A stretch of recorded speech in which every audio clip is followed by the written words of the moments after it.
Hello बच्चों, let's read this question. If f 0 to 4 pi to 0 to pi be defined by fx is equal to cos inverse cos x, then the number of points x belong to 0 to 4 pi satisfying the equation fx is equal to 10 minus x upon 10 is. तो हमें number of points बताने हैं जो कि इस equation को satisfy कर रहे हैं. स्टार्ट कर लेते हैं हमारे की कॉन्सेप्ट से. की कॉन्सेप्ट देखो क्या हो जाएगा. plotting the graphs of functions and finding the number of points satisfying the equation.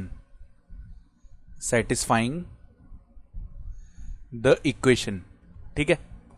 तो यहां पे सबसे इंपॉर्टेंट है कॉस इनवर्स कॉस एक्स का ग्राफ. तो हम देखो f x is equal to cos inverse cos x बना लेते हैं. ये ग्राफ अपने को पता होना चाहिए कैसे बनता है. तो ये देखो, ये मान लो हमारे पास में इस तरीके से वाई एक्सिस मान लो यहां कहीं पे है. ये हमारी वाई एक्सिस हो गई. ये मान लो इस तरीके की हमारी एक्स एक्सिस हो रही है. तो हमें कहां से कहां तक जाना है, 0 से 4 पाई में देखना है. तो 0 तो ये रहा. 0 से पहले पाई में समझ लेते हैं. तो 0 से पाई में कॉस इनवर्स कॉस एक्स जो है वो x के फॉर्म में आगे बढ़ता है, यानी y is equal to x के फॉर्म में बढ़ेगा. तो कुछ इस तरीके से जाने वाला है. ठीक है, यानी y is equal to x के फॉर्म में बढ़ेगा. फिर पाई से 2 पाई के बीच में जो है ये ग्राफ कैसे जाता है, 2 पाई माइनस एक्स के फॉर्म में. तो कुछ ऐसे आएगा, ये 2 पाई माइनस एक्स के फॉर्म में ऐसे नीचे जाएगा. फिर 2 पाई से 3 पाई के बीच में ये x माइनस 2 पाई के फॉर्म में जाता है. तो यहाँ पे 3 पाई मान लो, और ये ऐसे x माइनस 2 पाई के फॉर्म में जाएगा. ठीक है, कुछ इस तरीके से जा रहा होगा ऐसे करके. और बाद में 4 पाई की बात करें तो मान लो यहाँ कहीं पे 4 पाई है. तो 3 पाई से 4 पाई में ये 4 पाई माइनस एक्स के फॉर्म में जाएगा.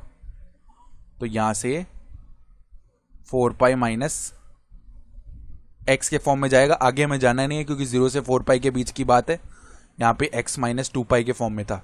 ठीक है, तो ये तो हमने बना दिया हमारा पहला f x is equal to cos inverse cos x. अब जो दूसरा है f x is equal to 10 minus x upon 10, ये एक स्ट्रेट लाइन आने वाली है. और ये स्ट्रेट लाइन देखो कुछ किस तरीके से बनने वाली है हमारी.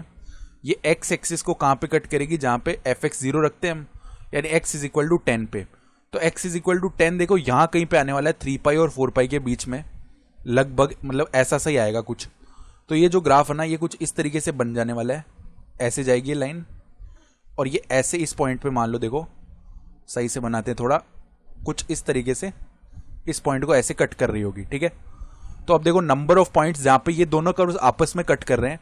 एक तो ये पॉइंट हो गया, फिर दूसरा ये पॉइंट हो गया, तीसरा ये पॉइंट हो गया. ठीक है, तो ऐसे केवल हमें 3 ही पॉइंट मिलेंगे. ऐसे केवल 3 ही पॉइंट मिलेंगे जहां पे ये दोनों कर्व्स आपस में कट कर रहे हैं. तो नंबर ऑफ पॉइंट्स कितने हो जाएंगे जो ये सेटिस्फाई कर रहे हैं इक्वेशन को. तो हमारा रिक्वायर्ड आंसर क्या हो जाएगा, required answer will be 3. Required answer will be 3. तो 3 हमारा फाइनल आंसर है. ये हमारे पास में आंसर हो गया. I hope you understood this explanation. Best of luck.